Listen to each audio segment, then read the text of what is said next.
execution, that is Precept and its allied matters in the execution, is the topic which we are going to take today. And needless to say that whenever Justice Sankaran has shared his knowledge, it has always been well received. Being on a Sunday and the way things are going on, we would only request everyone to stay safe and stay blessed, and those who have not got vaccinated should do the same. Be that as it may, we wish that everyone is safe and blessed, and I would request Sir to take the things forward. Thank you, Mr. Vikas. Good evening, everyone. Today our subject is Precept and Allied Matters. This is an area which is not fully utilized in the matter of the long-drawn process of execution. That is why I selected this subject. Only for examination purposes, the advocates learn this, study this, apply it, and appear for the examination. And otherwise, in the executing courts, I have not come across such situations where advocates apply for Precept even though circumstances warrant it. What is Precept? In what all circumstances it can be applied? As you know, in execution, if a person is to be arrested and detained in civil prison, or his property is to be attached and sold, he has to approach the executing court and apply accordingly. In a given case, if the person to be arrested or the property to be attached is not within the jurisdiction of the court which passed the decree, what is to be done? We all know that the court which passed the decree has the jurisdiction to execute it. Court which passed the decree is defined. That you will get in section 37. Definition of the court which passed the decree. If it is the decree is passed, suppose the trial court dismissed the suit. The appellate court decreed it. Technically, it is the appellate court which passed the decree. But for the purpose of execution, as per the definition of section 37, the court which passed the decree is the court of the first instance, even though the suit was dismissed by the court of the first instance. And even if the court of the first instance has ceased to exist, or some of its areas have been changed to some other court, for the purpose of execution, that court will not cease to exist, does not cease to exist for the purpose of execution. That also section 37 provides.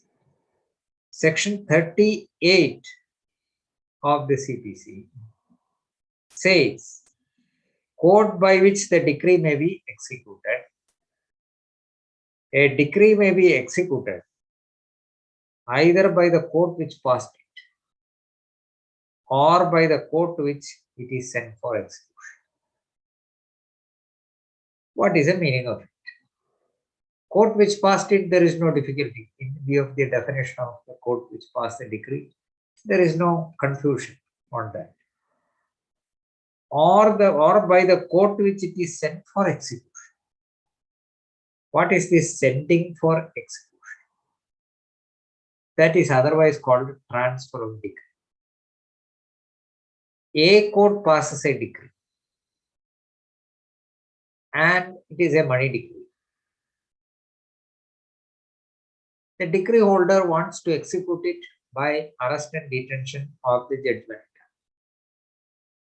The judgment is residing within permanently working, permanently residing, and he has business there.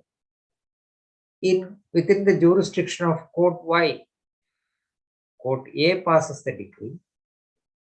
The judgmentor is residing or works for gain within the jurisdiction of court Y. What is to be done? The decree is to be transferred from court A to court Y, and court Y will proceed to execute the decree as if it has passed it. That is, in short, the transfer of decree. There are certain rules regarding transfer. Now, what will happen? The necessity of issuing a precept under section 46 occurs when, suppose A obtained a money decree against B. That decree is passed by X court. B has properties within the jurisdiction of Y court. X court cannot attach and sell in execution the property within the jurisdiction of Y court. Why? Because section 39 provides so. Then the decree is to be transferred from X court to Y court. What is a procedure? The procedure is the decree holder A has to make an application before the X court requesting to transfer the decree for execution to Y court. It takes time. Notice has to be issued, the parties have to be heard, and usual normal process will take place. And the transfer application is just like the execution petition except the prior portion, relief portion. Almost all the details which are to be found in an execution petition should be shown in the transfer petition also. So the transfer petition is received, and before the transfer actually takes place, it takes time. Suppose it is a simple money decree, and the judgmentor has only one item of property. He has no other business, he has no other income, he has no other job, he has a property. That is within the jurisdiction of Y court. X court passed the decree. And in order to defeat the decree holder from executing the decree and to defraud him, Y wants to sell the property before the execution petition is filed. It is not section 52 of the Transfer of Property Act, lis pendens will not apply. Why? Because the suit is not a suit in respect of the property. It is a simple money suit. So unless and until the property is attached and sold, there will be no interdict in respect of sale of the property. So if the property is sold, what will A do? A cannot execute the decree. He will not succeed in his execution. He will not get the money back. So immediately something should be done. Filing an application for transfer of the decree before X court and waiting for the procedure to be completed, and the time which is required for transfer should elapse. All these things should happen. By that time, the property may be sold. In order to check it and in order to protect the interests of the decree holder, there is a mechanism, and that mechanism is called precept. What is that precept? X court will issue a certificate, a somewhat certificate like order, to Y court, requesting the Y court to attach the property pending the transfer application. once an attachment is made, section 64 of the Code of Civil Procedure will automatically apply. Then any sale made, suppose what happens? A precept is issued. What is precept? Section 43. Let us read section 46. I am sorry, 46. Precept.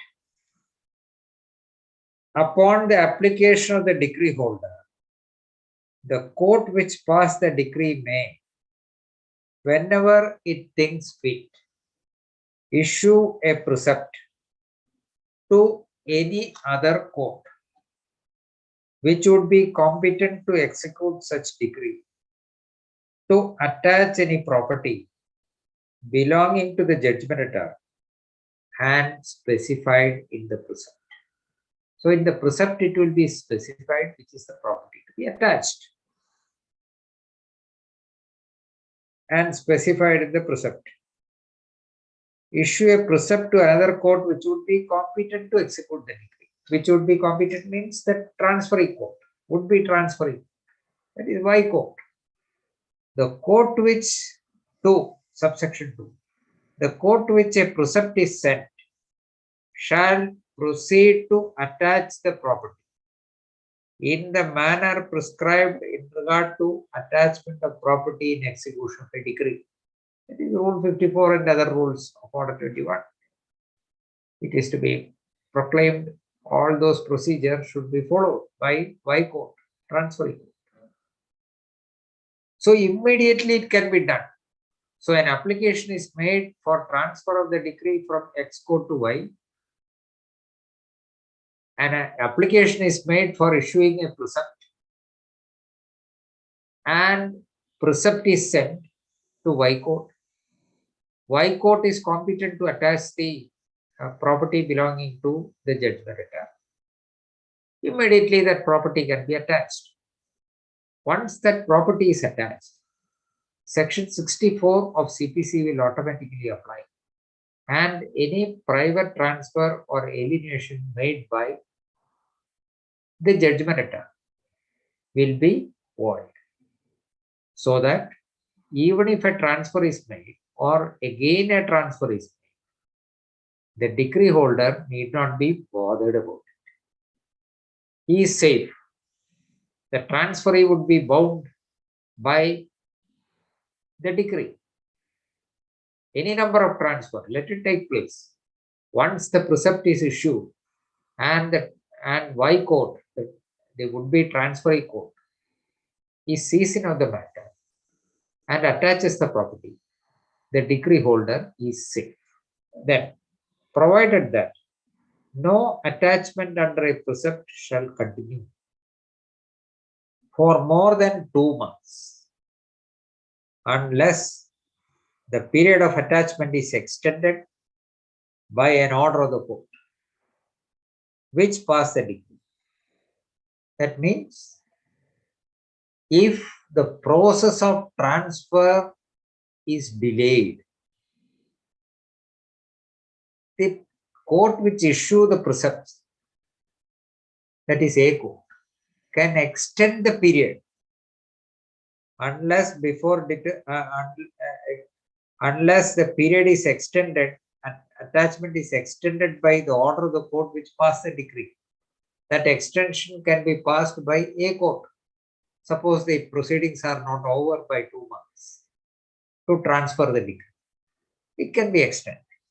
Or unless before the determination of such attachment. What is a period of such determination? 2 months over, the attachment will go. Or unless it is extended by the transferor, the attachment will go. So once the attachment goes, there is no interdict for sale or private alienation or registration of document by the judgmentor.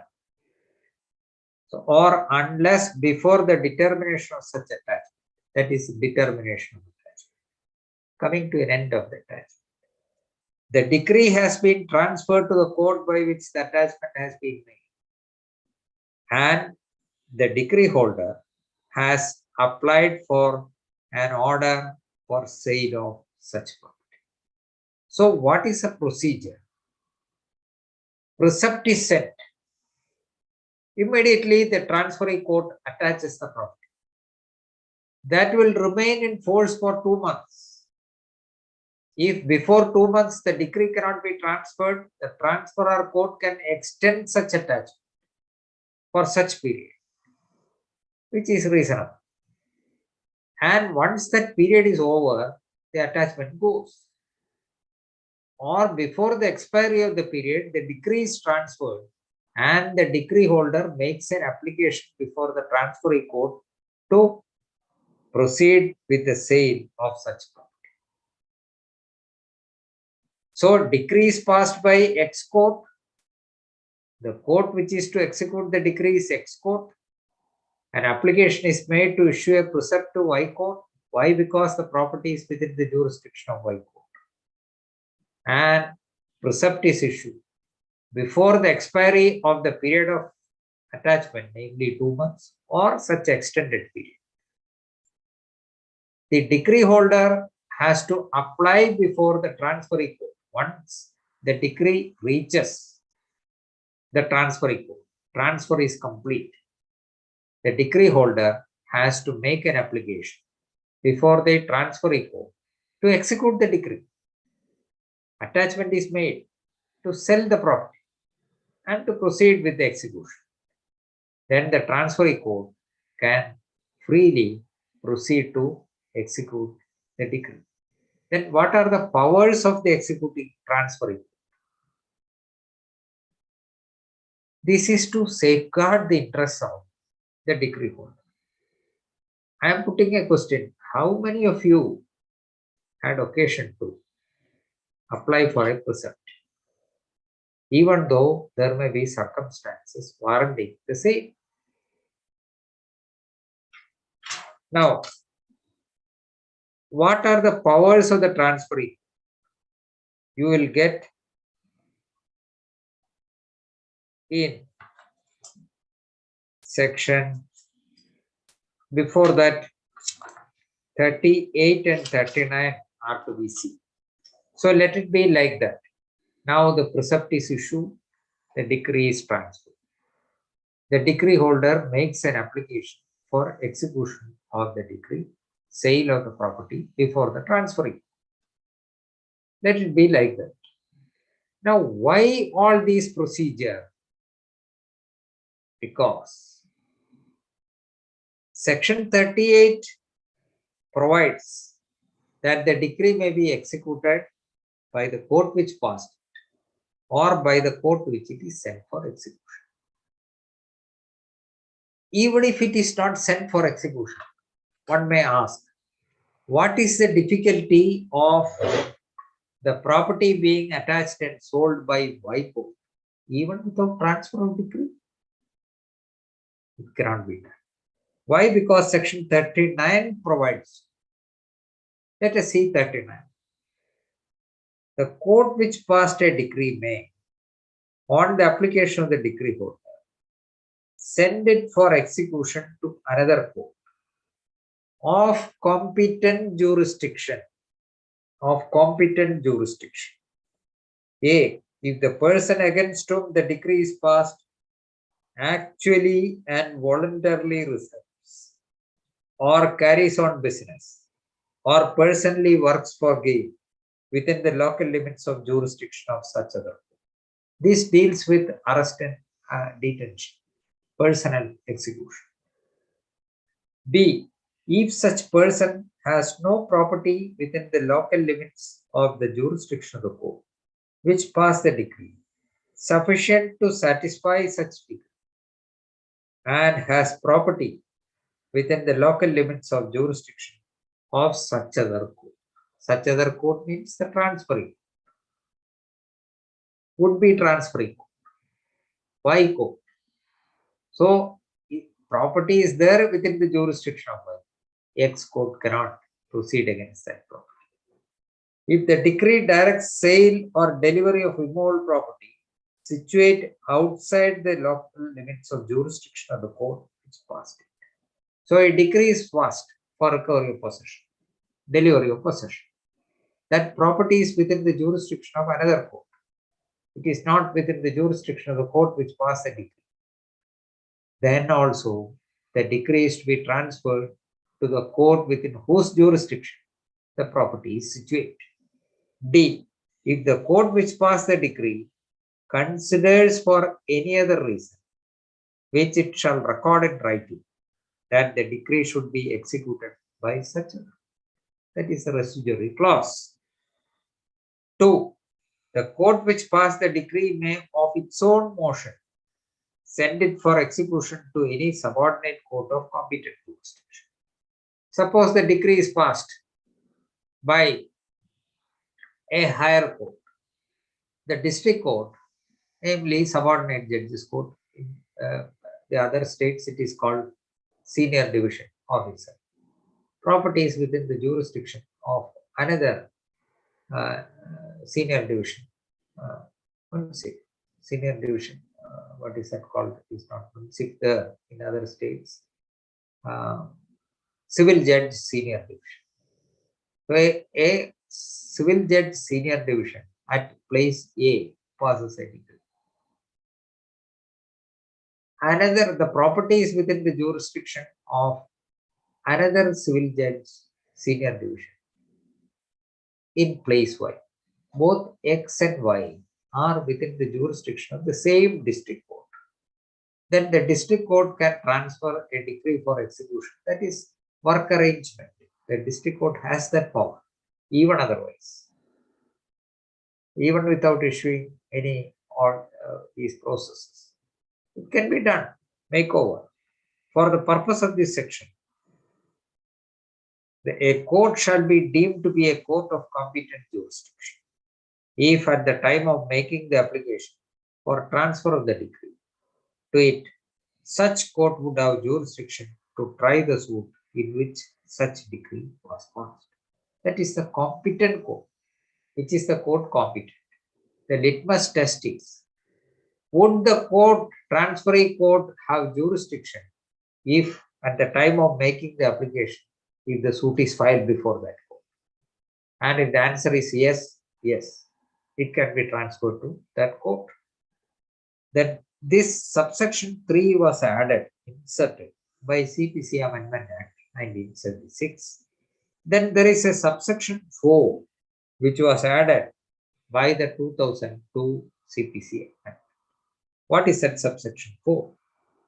Nothing in this section shall be deemed to authorize the court which passed a decree to execute such decree against any person or property outside the local limits of its jurisdiction. Why such an amendment was made? Nothing in this section shall be deemed to authorize the court which passed a decree, that is X court, to execute such decree against any person or property outside the local limits of its jurisdiction. Why such an insertion was made in 2002? The objects and reasons to the amendment of CPC provides that it is a clarificatory amendment. There were conflict of opinion among different high courts, and the Parliament thought that it is necessary to clarify the situation, and it is specifically provided. So that is, you will get it from Salem Advocate Bar Association versus Union of India. Salem 1 and Salem 2 are the two judgments are there. Salem 1 is AIR 2003 Supreme Court 189. AIR 2003 Supreme Court 189. Salem Advocate Bar Association versus Union of India. Salem 2, same name, Salem Advocate Bar Association versus Union of India. That is AIR 2005 Supreme Court 3353. AIR 2005 Supreme Court 3353. There, the Supreme Court considered the scope of 39(4).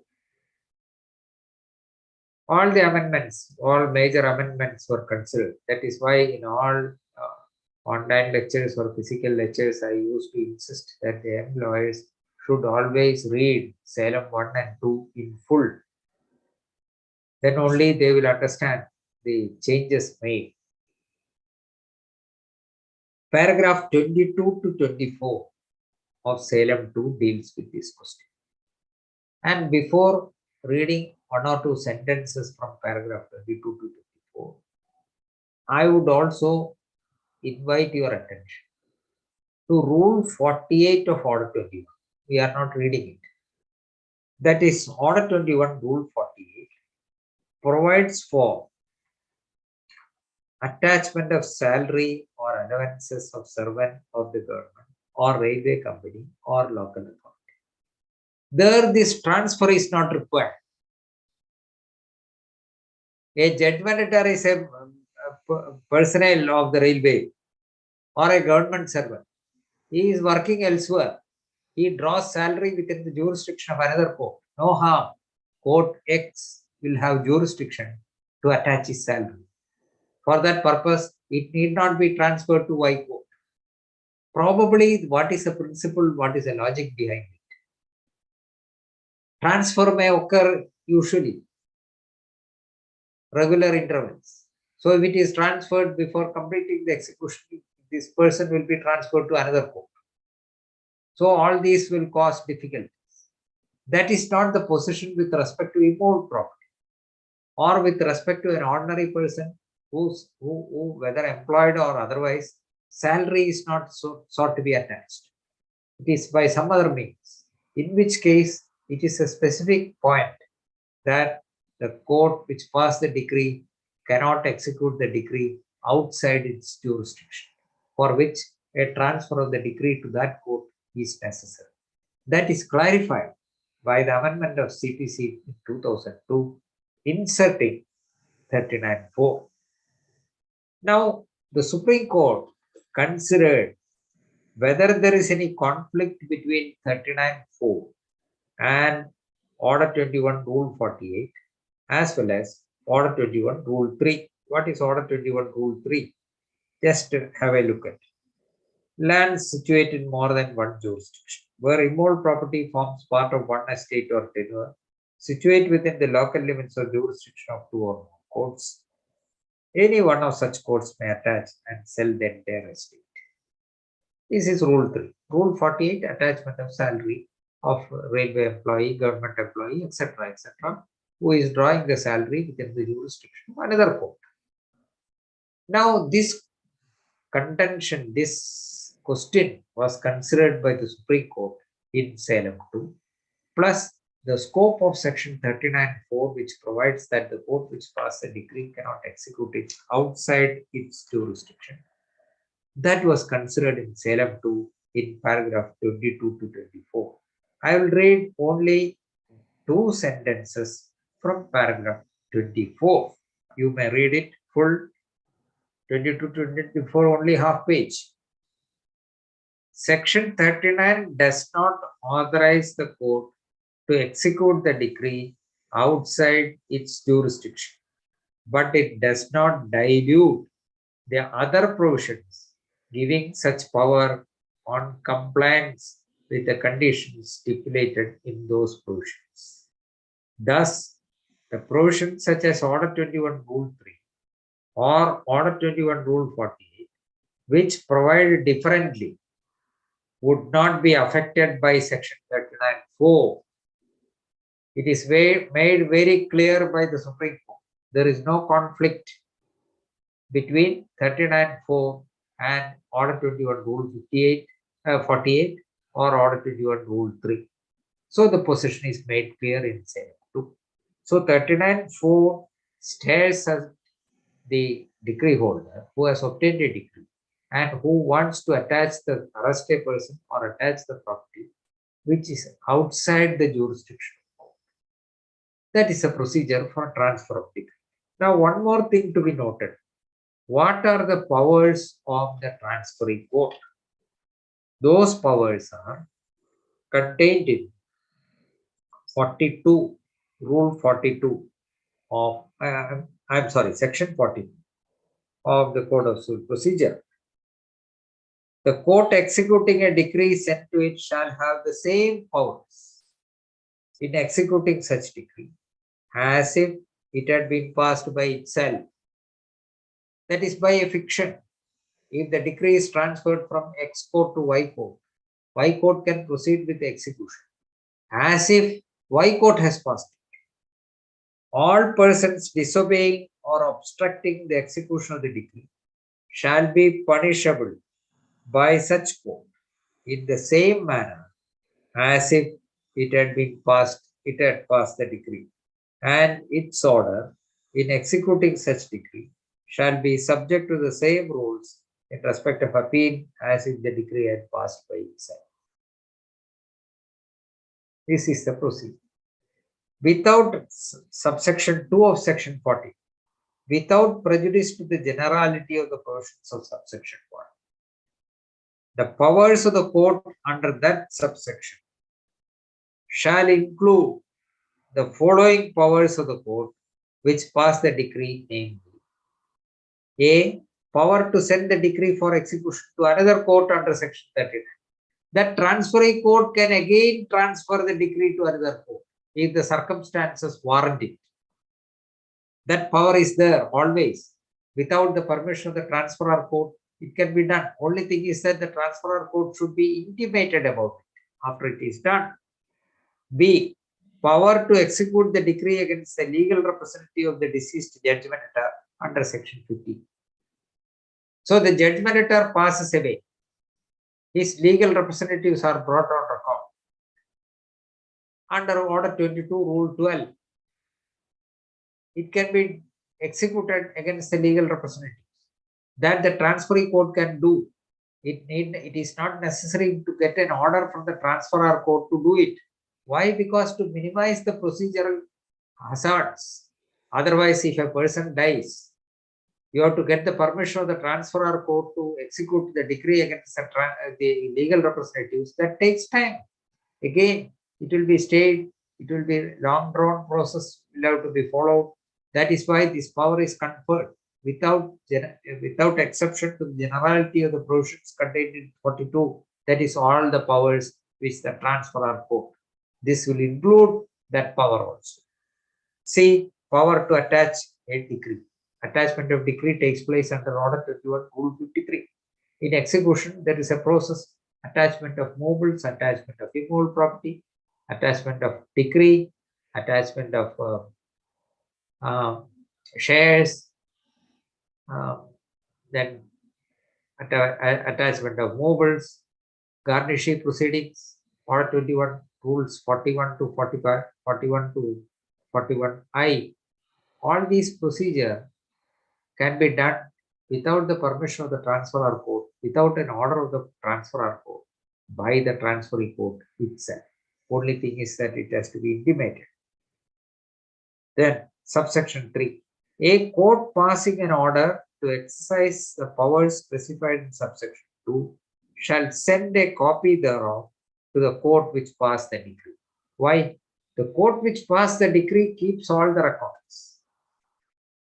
It retains the power to complete the execution. So, for the purpose of attachment and sale of a property at court within the jurisdiction of court Y, it is sent for execution to that court. Several things may happen. Sometimes the property may be sold and the price fetched will not satisfy the decree. So the balance will be there. The transferring court will inform it. The property was attached. It was sold. A sum of rupees 15 lakhs was realized. The decree is for 25 lakhs. What about the balance 10 lakhs? It can be executed by any other means, by the transferor court. So all the records relating to execution must be kept by the transferor court. So the transferring court shall intimate the transferor court about what was done. Court passing a decree, passing an order and exercise the powers specified in subsection 2 shall send a copy thereof to the court which passed the decree. 4. Nothing in this section shall be deemed to confer on the court to which a decree is sent for execution any of the following powers, namely A and B. So 42 provides that the transferee court will have all the powers which the transferor court have. Then it is further clarified that these powers will include the following that we have seen, but it does not include the following. It is made clear is an exception to the generality of subsection 1 of section 42. Nothing in this section shall be deemed to confer on the court to which a decree is sent for execution any of the following powers named: A. Power to order execution at the instance of a transferee of a decree. I will explain. A obtains a decree against B, money decree, or a decree in relation to property. A decree is a property. A decree is an item which can be attached. A decree is a subject matter of transfer. A can transfer his decree to Y, X, Y, Z, anybody. And the transferee may apply to a court, get the permission of the court to execute it. Necessarily, once the document is produced, the permission will be granted. So the person who ultimately executes the decree may be a different person other than the decree holder. Decree holder, once he gets a decree, it is a property of his own. He need not follow it. He can sell it. He can sell the decree. Suppose a person has obtained a decree for 25 lakhs. He does not want to entangle in court proceedings. All right. He says, I am selling it. 25 lakhs decree. He may say, I will sell to you for 20 lakhs. No harm. So the decree can be sold for 20 lakhs. The transferee can execute the decree in full, 25 lakhs. So he gets a profit of 5 lakhs. It can be done. It is perfectly legal. Why? Because decree is also an item of property over which the decree holder has a disposing power. That is a criteria. That power to order execution at the instance of a transferee of a decree. This power the transferee court does not have, for which a person has to apply before the transferor and get permission. The transferee of the decree has to apply before the transferor court and get permission to execute the decree. Then all these processes can be done. In the case of a decree passed against a firm, power to grant to leave to execute such decree against any person other than such a person as is referred to so and so, so and so. A person whose name does not find a place in the record, that is, records kept by the registrar. It cannot be done without the orders of the transfer. These are the procedures. Then the other sections, namely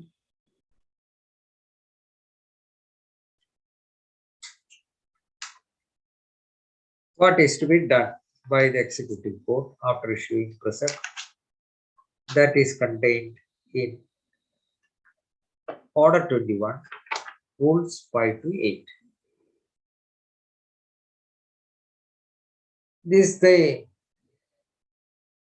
difficulty, so-called, of applying the various provisions of CPC. Some are in the sections, some are in the orders. There is no difficulty once we understand. There are some sections with respect to which there is no corresponding order or rule. Something may be found only in orders. Something may be found in sections. The source of power may be in the sections. And the procedure can be made in the rules. That is, otherwise it cannot be, all these procedures cannot be done in a nutshell. This is the simplest form in which it can be done. Otherwise, CPC will have 4 times volume than the present one. Mode of transfer, Rule 5, where a decree is to be sent for execution to another court. The court which passed such a decree shall send the decree directly to such other court. Whether or not such other court is situated in the same state, but the court which the decree is sent for execution shall, if it has no jurisdiction to execute the decree, send it to the court having such jurisdiction. It can be executed throughout India. need not necessarily be to a court within the state in which the transferor court is situated. It can be done anywhere in it. It is mode of transfer. Procedure where court decides that its own decree shall be executed by another court, for which also provision is there, Rule 6. The court sending a decree for execution shall send a copy of the decree, a certificate setting forth that satisfaction of the decree has not been obtained by the execution within the jurisdiction of the court by which it passed, or where the decree has been executed in part, the extent to which the satisfaction has been obtained, and what part of the decree remains unsatisfied. A copy of the order of the execution of the decree, or if no such order has been made, a certificate. So all the necessary information must be passed by the transferor court to the transferee court. A decree for 50 lakhs. The court which passed the decree, an application for execution was made, and after selling the property, attaching and selling the properties available within the jurisdiction of that court, only 25 lakhs was realized. Balance is 25 lakhs, for which other methods can be adopted by the decree holder. What is the other method? Yes, the judgment debtor has a property within the jurisdiction of Y court. So, for realization of the balance, 25 lakhs, that property can be attached and sold, which is situated within the jurisdiction of another court, for which the court which passed the decree cannot directly attach and sell it, because it does not have power to do so in view of section 39. Therefore, the decree can be transferred, and the court which it is transferred must be told that the decree is for 50 lakhs. A sum of rupees 25 lakhs was realized by the proceedings before the court which passed the decree. The balance 25 lakhs is to be executed, realized by your court by executing the decree, attaching and selling such and such property. Then, copy of the order of the executing, whatever order has been passed, which will throw light on the further things to be done by the transferee court, shall also be intimated to the transferee court. So the transferor court keeps the records. Every activity done by the transferee court should be informed to the transferee court. There must be corresponding records, and all these papers will be sent back to the transferor court after that purpose is over. So the transferor court keeps every record relating to execution, court which passed the decree. So whenever, say, you have to see one thing,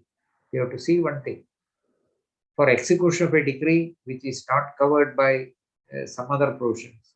Article 136 of the Limitation Act provides for a period of 12 years to execute the decree.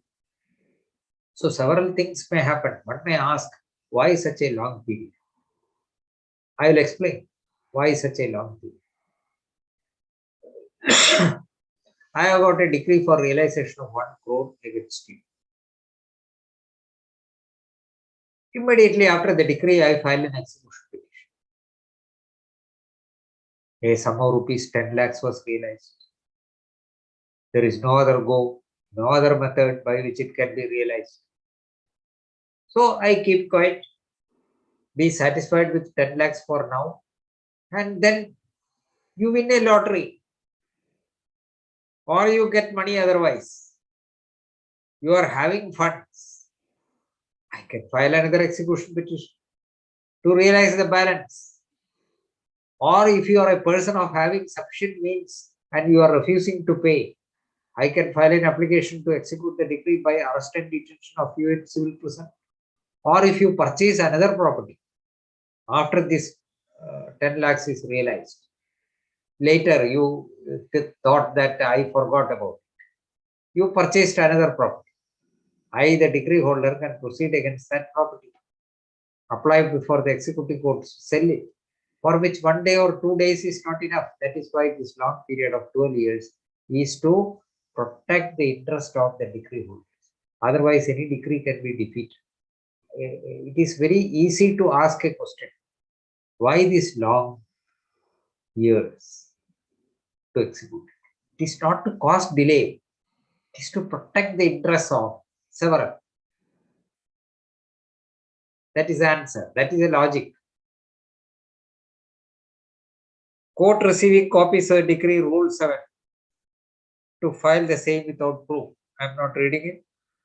8. Execution of decree or order by the court to which it is sent. Rule 8. These are the procedure which we have to follow. So,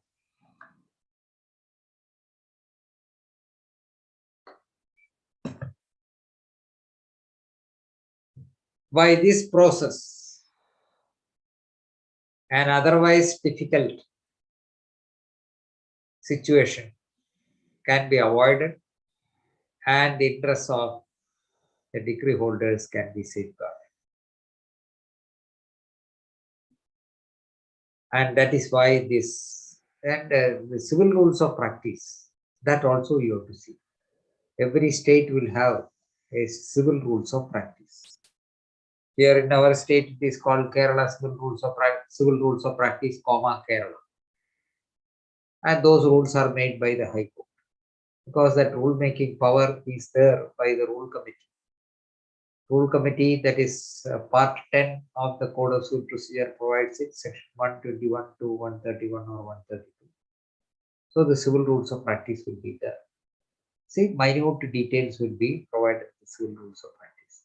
So along with these provisions, you have also to see the civil rules of practice of your state to understand what is it. Now there are, I would also suggest you to read. I am not reading it. It is long. 2 or 3 pages are there. Section 38 commentaries. All the commentaries in respect of all these sections and orders you must read. But you must specifically, I will refer to section 38, the commentaries by Mullah. Under section 38, under the heading jurisdiction of court executing a decree is provided. There are several rules are provided. Rules by the author. Rule 1. No court can execute a decree in which the subject matter of the suit or application for execution is property situated entirely outside its local limits. Then it is explained. One paragraph. Then exception 1, 2, 3. There. What are the exceptions? Rule 2. Rule 2 means rule 2 by the author. Where a decree has been passed for payment of money and the decree holder applies for attachment and sale of removed property belonging to JD, which forms one estate or part of the same estate. What has to be done? Rule 3. Whether a court which a decree has been sent for execution under section 39 has jurisdiction to execute the decree if the amount of the decree exceeded the limits of pecuniary jurisdiction of such court. There was a conflict of opinion. There is a conflict of decision as to whether the court of execution is restricted to the pecuniary limits of its jurisdiction. To put the question in a concrete form, if a decree is for rupees 7,000 sent for execution to a court whose pecuniary jurisdiction does not exceed 5,000, can the latter court execute the decree? Yes, according to Madras, Allahabad. No, according to Calcutta, Bombay, Patna, and Odisha. Different views are made by different courts. This conflict has now been resolved by new subsection 3 of section 39, added by the Amendment Act of 1976, which provides that a court shall be deemed to be a court of competent jurisdiction if all the time the application for at the time of application for transfer to it would have jurisdiction. So this conflict of opinion by various high courts led to the amendment by adding subsection 3 to section 39 by the CPC Amendment Act 1976. Next to rule 4. This is interesting. A decree, A obtains a decree against B for 4,000. and the interest in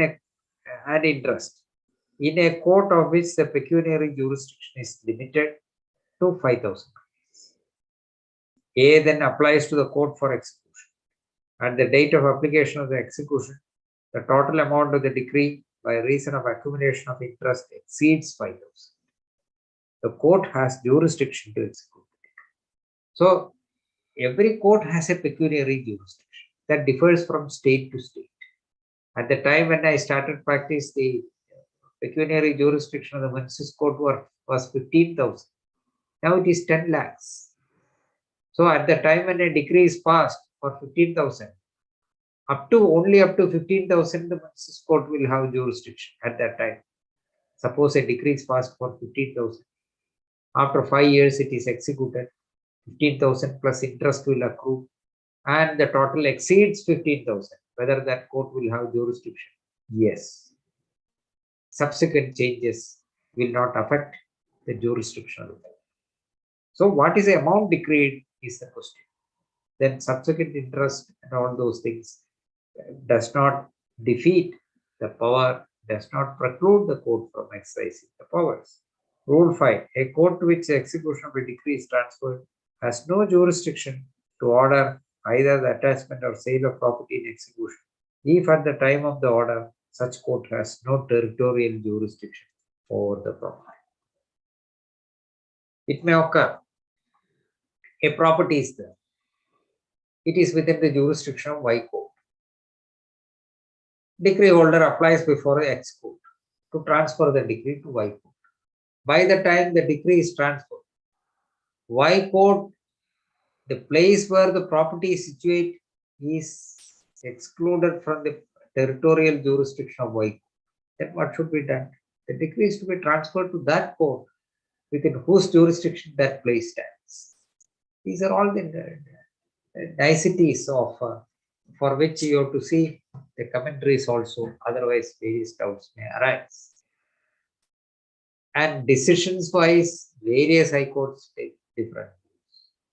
And on these aspects, Supreme Court decisions are rare. And old decisions of the Supreme Court is with respect to foreign judgment, that is at that time, say decree passed in Mumbai, whether it can be executed to Gwalior, it is another state. Therefore, all those complicated issues are decided by constitutional benches. But that is not relevant now. All those decisions have become obsolete because of the Union of India is there, and all the states are there, and it can be executed in any state in India. So, wish you all the best, and try to master the proceedings in execution. Then it will be easy for you. You can help your clients by various methods. You can adopt it. And thank you very much. Thank you, Vikas. Thank you, the participants. Yes, sir. So, Dipti asks, please suggest a good book for execution of proceedings. Law CPC. Yeah, one is a bridged form and the other is the elaborative form. And I will just check it out. If we Law CPC, Sarkar CPC is there. Woodruff and Nearly, I think that you will accept. Various books are there. For handy reference, that is before going to court, you search AER commentaries is the best. Or otherwise, for studying purposes, Mullah is there.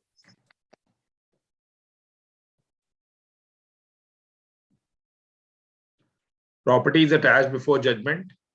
Judgment debtor dies during the execution proceedings. Notice is avoiding by the LRs. Meanwhile, attached property is sold. What is the remedy available to the decree holder? Attached property sold by? Obviously, it seems to be from the LRs. LRs. Who are avoiding the service. Once that attachment is made, Section 64 of the CPC, which provides that any private alienation will be void. So, as if the transfer has not made, it is not necessary to implicate the transferees. It is not necessary to implicate the transferees. If a transfer is made, ignoring such transfer, the execution can be proceeded.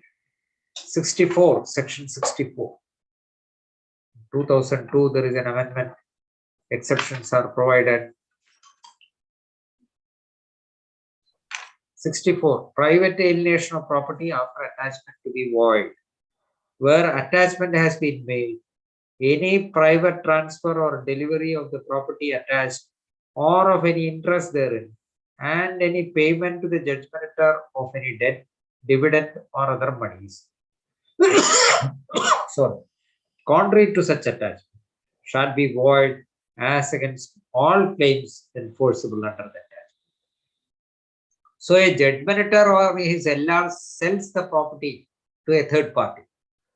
That does not affect the execution. Third party will be bound. Suppose that property is attached and sold and court sale takes place. Court sale will be binding on the transferee. Or a portion is sold. That will be bound by the transferee is bound by it. It is not necessary to implead the transferee for that purpose. Transferee need not be heard because the transfer is hit by section 64. It is void as if such transfer has not taken. This is Anisha on the YouTube. What would be the effect of the sale already made in the execution of the decree past ex parte, and subsequently the decree is set aside in an appeal? Yes, that is a very complicated question. So I suppose the question is this. An ex parte decree for money is passed. An attachment is made and the property is sold. Subsequently, the ex parte decree is set aside. What will happen is the question. I suppose that is the question. Yeah. Yes. There are several decisions. If you want to have the decisions, give me 2 minutes time, I will take the file.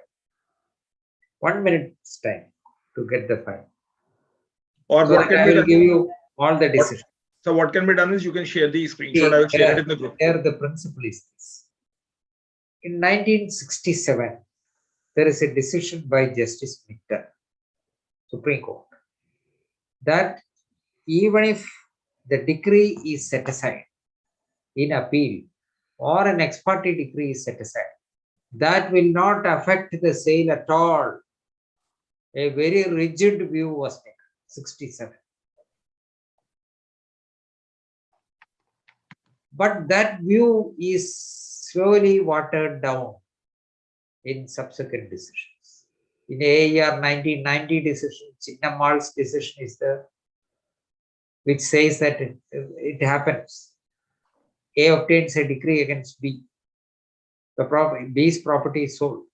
It is purchased, ex parte decree. It is purchased by none other than by A, the decree holder.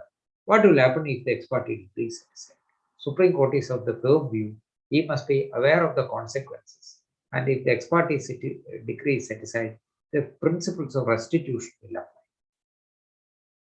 Subsequent decisions of Supreme Court also suggest that. Or if the purchaser is a stranger, his interest is to be protected. If a purchaser is a named lender for the decree holder, then that sale will go. These are the niceties. Where therefore you have to read all those decisions on that point, apply it on facts, and then apply to the case. Because that is an area where there is an utter confusion. There is no clear-cut rule. So I take one step forward. Let's assume that sale deed is cancelled and one has paid the stamp duty also. So whether the government is bound to refund to the auction purchaser or to the decree holder? I did not get the question. Let's assume a property is sold and it becomes, it was an ex parte order. And ultimately that ex parte, and the property is being sold meanwhile in the execution proceedings. Since the ex parte is set aside, the consequential fallout is that the auction proceedings are also set aside. Since the property was sold, he had also paid the stamp duty. Now, who paid? The auction purchaser. Well, the stamp duty is not required. He will get a sale certificate. Sale certificate, and then he has to deposit before the for the registration of the property. Stamp duty. That will be returned to it. That will be returned to you.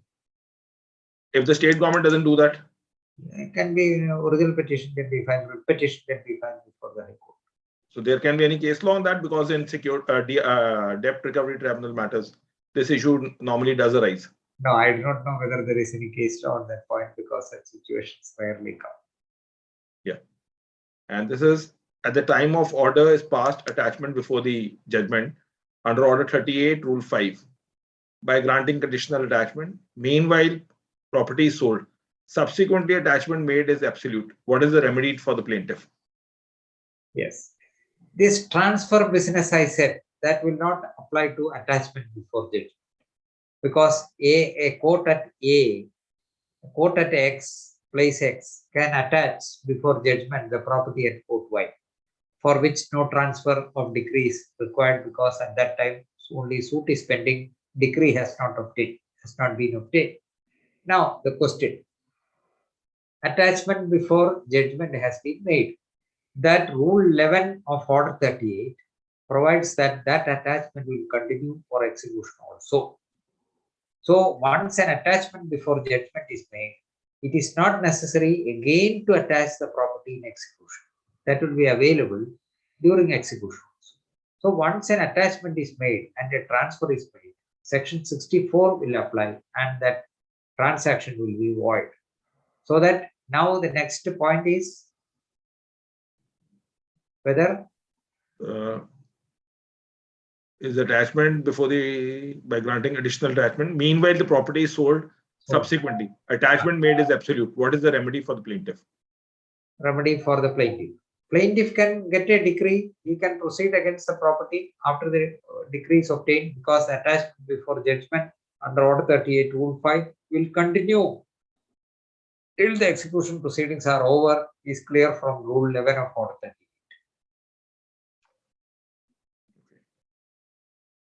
This is, can a decree holder seek precept when the execution petition is pending in the transferee court? That question is not clear.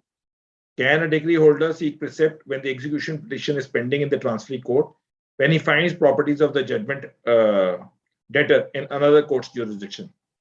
When in another court's jurisdiction the decree holder finds property, he cannot straight away go to that court and attach the property. He has to get the decree transferred. Or if a suit is to be filed, he can file a suit if a suit is otherwise maintained. There are several transactions between A and B. One transaction, he obtained a decree. Another transaction, that after obtaining the decree, he realizes that the property of the judgmentor is situated in the jurisdiction of another court. Then he has to file another suit. He can file it if that court will have jurisdiction. He can file it within the jurisdiction of the other court. There may be situations where two or more courts will have jurisdiction. Transaction takes place in court in Delhi. The property dealt with is in Calcutta. Say an agreement is executed in Calcutta. Both the courts will have jurisdiction. Parties are residing at one place. Part of the contract is entered into in one place. Both the courts will have jurisdiction. That can be done. Otherwise, only one decree which is obtained at court X, and the decree holder cannot straight away go to court Y and attach the property which is available there. He has to apply before court X, the court which passed the decree, get a decree transferred, then he has to go to that court. This is if the decree is in favor of more than one decree holder, can one decree holder execute the decree without other decree holders participating in the execution?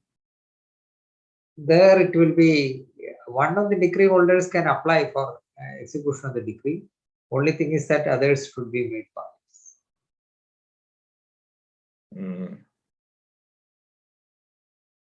That I have to fully check up. Yes, that is my memory. Yes. Can be executed. No harm. All need not join. But they must know of this. The judgment debtor sold out his property. This is by Pradeepan long ago to the third party. After 3 years of the sale, an attachment is made against the property. Would the same be maintainable? Yes, order 38 say attachment before judgment or judgment Attachment is subsequently. subsequently. Yes, that depends on various matters. Let us take an instance of a simple money transaction. A files a suit against B. A files a suit against B for money. Say, for example, 2020. He files an application to attach the property of B. But in 2018 itself, that property has been transferred by B to a third party. So that third party can file a claim petition and say that it cannot be attached. Or what is the property which can be attached? Property belonging to the defendant, if it is attachment before judgment, or if it is attachment after the decree, property belonging to the judgment only can be attached. If the transfer has taken place before the filing of the suit, normally that property is not available for sale except in cases where it is a fraudulent transfer.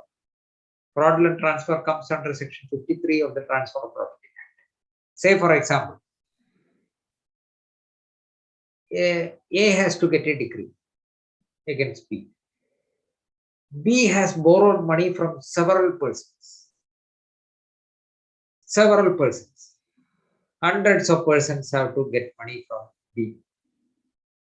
In order to defeat the interests of all those persons, B transfers one item of property, only one item he has got very valuable property, transfers to a stranger even before a suit is filed by all the 100 persons. So a decree is passed in 100 cases. These persons cannot attach and sell the property normally because at that time when the attachment is applied for, the judgmentator is not the owner of that. Third party is the owner. Then it can be avoided how has to prove that this transaction is not genuine.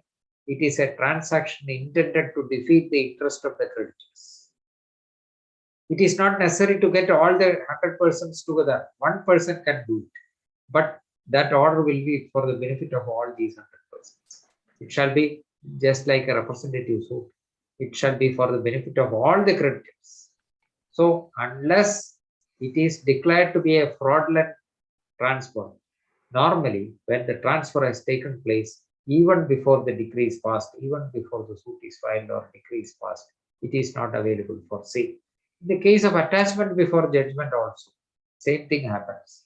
Order 38 Rule 5 provides for attachment before judgment. See the wording of Order 38 Rule 5. The judgment, the defendant is making preparation to sell the property. That is the wording, Order 38 Rule 5. So attachment before judgment cannot be made if the property is already sold. But attachment after the decree can be made even after the sale of the property before the suit is filed, provided it is a fraudulent transfer and it is declared. Order 38 Rule 5. He is about to remove the whole or any part of his property from the local limits, or about to dispose of the whole or any part of his property, etc. So at that time, when the attachment before judgment is applied for, he has already transferred. It would not lie. The application would not lie. But the application would lie in execution, provided the transfer is a fraudulent transfer, coming within the meaning of Section 53 of the Transfer.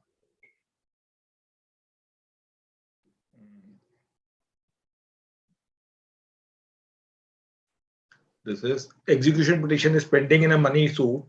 The appellate court modifies the rate of interest. Can the execution petition be amended or should a fresh execution be filed? This is by Jay. Yes. The rate of interest is altered by the appellate court. The appellate court decree will be binding on the trial court, and the trial court, even if the execution petition, the interest claimed is 18%, and the interest decreed by the appellate court is only 6%. Only 6% he will get it. It is not necessary to amend the execution petition, but it can be done also. Because the appellate court has done it, automatically it gets applied. Yes. But Is it it's always better to file an application to amend it. No harm. is plaintiff to ask for a declaration as a null and void for a cancellation under section 53? It is not a suit can be filed. It can be done 1963 Supreme Court, I think, or 93 Supreme Court. It said it is not necessary to file a suit. I obtained a decree, money decree. At the time of execution, I realized that the property has been transferred and it is a fraudulent transfer. Such declaration can be made even in execution. Which the Supreme Court has made it clear. I think it is 93 Supreme Court. It is not necessary to file a representative suit or a suit in the nature of a representative suit. It is representing all the creditors. It is not necessary. It can be done in execution also. It is made very clear. There was a conflict of opinion on that point, but it is now made very clear by the Supreme Court. It can be done even in execution. And what are the normal defenses available for the judgment debtor in execution petition? This is too wide question. Too wide a question. Too wide a question. Everything under the sky. Yeah, everything under the sky. So thank you, sir, for a wonderful session. It's always a pleasure connecting with you. And everyone stay safe, stay blessed. And those who have missed our previous webinars, including of Justice K.T. Sankaran, they can watch it. Now, I would say there are 3 platforms. Justice K.T. Sankaran's own YouTube channel, Beyond Law CLC, or on Kerala Bar Council. He has taken these sessions in an extent. So anybody who has missed it can do it. And our sessions, we have done more than 470. They can always watch there. Thank you, everyone. Stay safe, stay blessed. And those who have not taken the vaccination, they should do the same. Thank you. Stay safe. Thank you very much. Thank you. Namaste.